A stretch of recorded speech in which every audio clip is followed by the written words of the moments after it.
एक वेळ कमी शिक पण धंदा कर. वेळ आली तर रस्त्यावर चड्डी विक, भेलपुरी विक, पाणीपुरी विक, काही कर पण धंदाच करायचा. कामावर जायचं नाही, कोणाच्या हाताखाली काम नाही करायचं. हे विचारसरणी आहे गुजराती मारवाडी माणसाची. भडव्या कानफड फोडून धंदा करायचा विचार जरी केला तरी चुपचाप कामावर जा, 20-25 हजार महिन्याला कमाव आणि घर चालव. अरे धंदा केला तर तुला मुलगी कोण देणार आपल्या समाजात?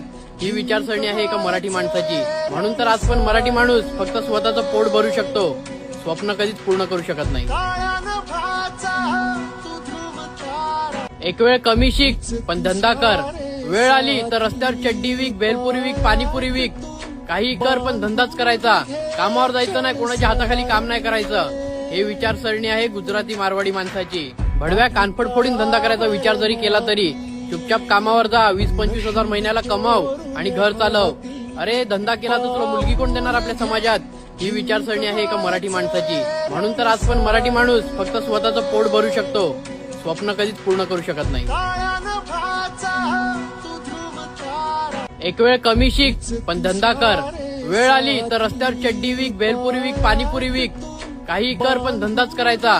कामावर जायचं नाही, कोणाच्या हाताखाली काम नाही करायचं.